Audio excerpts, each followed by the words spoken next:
ഉമ്മച്ചി ചായ. ആ, ഇന്ന് എൻ്റെ മോൾ നേരത്തെയാണല്ലോ.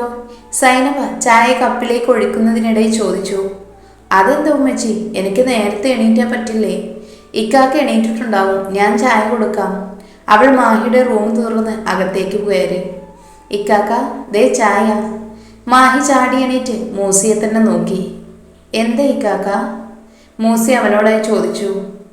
അല്ല, എൻ്റെ കുഞ്ഞോട് ഇതല്ല, ഇങ്ങനെയല്ല എൻ്റെ കുഞ്ഞോട്. മാഹി കണ്ണും തിരുമ്പി ഒന്ന് നോക്കി. ആള് മാറിയിട്ടില്ല ഇക്കാക്ക, ഞാൻ തന്നെ. ദേ ഫ്രഷായി ചായ കുടിക്ക്. കുഞ്ഞോൾ ഉണ്ടാക്കിയതാണോ? എന്ത്? അല്ല, ഈ ചായ നീ ഉണ്ടാക്കിയതാണോ എന്ന്. അല്ല, ഉമ്മച്ചി ഉണ്ടാക്കിയതാ, ധൈര്യമായി കുടിക്കാം. മാഹി മൂസിയുടെ കയ്യിൽ നിന്നും ചായക്കപ്പ് വാങ്ങി ടേബിളിൽ വെച്ചു. എന്നെ ഇക്കാക്ക ഫ്രഷായി വാ. അതും പറഞ്ഞ് മൂസി പോയി. അപ്പോഴാണ് അവ താജിക്ക് ഇന്നലെ ബുള്ളറ്റ് കൊടുന്നതിന് താങ്ക്സ് പറയാത്തത് ഓർമ്മ വന്നത്. ഓ, ബുള്ളറ്റ് ഇന്നലെ താജിക്ക് കൊണ്ടുവന്നത് നന്നായി. ഇന്നലെ ഇക്ക അടുത്തുള്ളത് കൊണ്ട് ഒരു താങ്ക്സ് പറയാൻ പറ്റിയില്ല. അതും പറഞ്ഞവൾ കോൾ ചെയ്തു. ഹലോ. ആ പറ സിനു. താങ്ക്സ് എന്തിന്?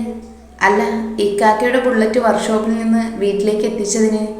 ആ അതോ, അതിന് താങ്ക്സ് ഒന്നും വേണ്ട. പിന്നെ ഒരു ഉമ്മ തന്നാൽ മതി, താജ് മനസ്സിലായി പറഞ്ഞു. താജിക്ക, നിങ്ങളെന്തോ ഒന്നും മിണ്ടാതിരിക്കുന്നത്? ഹേയ്, അത് ഒന്നുമില്ല. ഫ്രണ്ടിനോട് നോ താങ്ക്സ്, ഓക്കെ?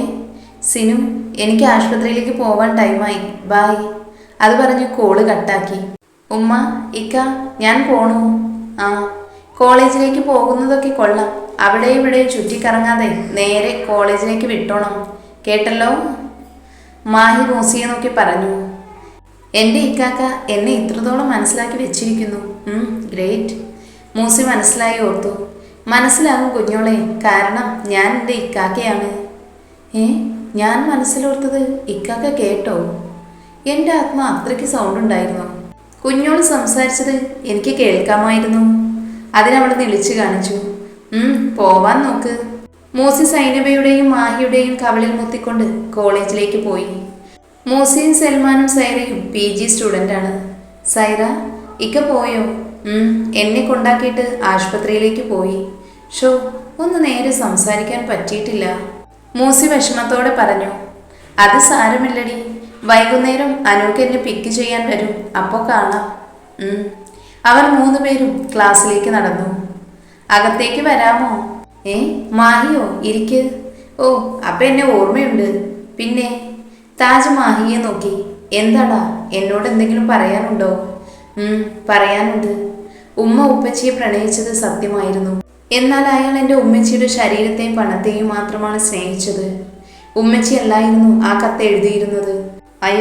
അയാളാണ് ആ കത്ത് എഴുതി വെച്ചിരുന്നത്. മാഹി പറഞ്ഞു. ഞാൻ അയാളുടെ തനി സ്വഭാവം നേരിൽ കണ്ട ആളാണ്. കൈക്കുഞ്ഞുമായി നിൽക്കുന്ന ഉമ്മയുടെ മുൻപിൽ വെച്ച് മറ്റൊരുത്തിയുടെ കിടപ്പറയിൽ. അതൊന്നും എനിക്ക് ഓർക്കാൻ തന്നെ വയ്യ. ഇന്നും അയാൾ ആ പണക്കൊഴുപ്പിൽ ജീവിക്കുവാ. മാഹി ദേഷ്യത്തോടെ പറയുന്നതൊക്കെ താജ് കേട്ടിരുന്നു. മാഹി, ദേ ഈ വെള്ളം കുടിക്കുന്നേ. താജിന് മനസ്സിലായി മാഹി ദേഷ്യത്തിലാണ് എന്ന്. എനിക്കെല്ലാം അറിയാം മാഹി, അനുവിനും അറിയാം. എന്നാൽ ഇതൊന്നും അറിയാത്ത മൂസിയും ഉമ്മയും പിന്നെ എൻ്റെ ഉപ്പയും ഉമ്മയുമാണ്. ഈ താജ് ഉള്ളപ്പോൾ സിനുവിനൊന്നും വരുത്താൻ ഈ താജ് മുഹമ്മദ് സമ്മതിക്കില്ല. അത് കേട്ട് മാഹി താജിനെ നോക്കി. പറയാം. നീ ഗൾഫിലേക്ക് പോയ ശേഷം അയാൾ ഹൻസ വീട്ടിലേക്ക് വന്നു. മൂസിയെ ഹൻസറിൻ്റെ ഇക്കാടെ മകനുമായിട്ട് കെട്ടിക്കാനുള്ള തീരുമാനത്തിലാണ് അയാൾ അവിടേക്ക് വന്നത്. എന്നാൽ മൂസി അയാളെ പുറത്തേക്ക് തള്ളിയിട്ടു. അന്ന് മൂസി +2 പഠിക്കുകയായിരുന്നു. ആ ദിവസത്തിലേക്ക് പോയി. മോളെ, ഞാൻ. മിണ്ടരുത്. മോളെന്ന് വിളിക്കാൻ നിങ്ങൾ ആരാ? പറ മിസ്റ്റർ ഹൻസർ. ഇക്കാക്ക പോയ സമയത്ത് വന്നിരിക്കുന്നു. നാണമുണ്ടോ? ദേ എൻ്റെ ഇക്കാക്കായുടെ വീടാണ്, ഞങ്ങളുടെ വീട്. ഞാൻ നിങ്ങളുടെ മകളല്ല. ഒരധികാരവുമില്ല നിങ്ങൾക്ക് എന്നിൽ. ചോരക്കുഞ്ഞായി എന്നെ ഒന്ന് നോക്കാൻ പോലും സമയമില്ല. പോയിക്കോളണം, പോ. എനിക്ക് എൻ്റെ ഉപ്പച്ചിയായി എൻ്റെ ഇക്കാക്കയുണ്ട്, ഉമ്മയായി എൻ്റെ ഉമ്മച്ചിയും ഉണ്ട്. അന്ന് ഞാനൊരു നിഴൽ പോലെ സിനുവിൻ്റെ കൂടെ ഉണ്ടായിരുന്നു. ആ, മാഹി എപ്പോൾ വന്നു? ഇന്നലെ. എന്നിട്ടെന്താ നിൽക്കാനും വന്നില്ലല്ലോ? ഓ സോറിടാ, ഇന്നലെ നൈറ്റാണ് എത്തിയേ. ഇനി നീ പോകുന്നുണ്ടോ? ഇല്ല, ഉമ്മയും കുഞ്ഞോളും ഇവിടെ ഒറ്റയ്ക്കാണ്, അതുകൊണ്ട് പോകുന്നില്ല. ഇവിടെ ഏതെങ്കിലും ആശുപത്രിയിൽ നോക്കണം. ഏതെങ്കിലും ആശുപത്രിയല്ല, ഈ ആശുപത്രി, നമ്മുടെ ആശുപത്രി. ഇവിടെ നീ വർക്ക് ചെയ്താൽ മതി കേട്ടോ, താജ് പറഞ്ഞു. ശരിയെന്നാ ഞാൻ പിന്നെ കാണാം.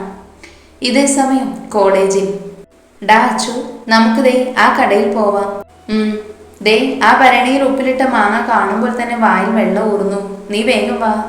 ആ വാങ്ങിത്തരാം.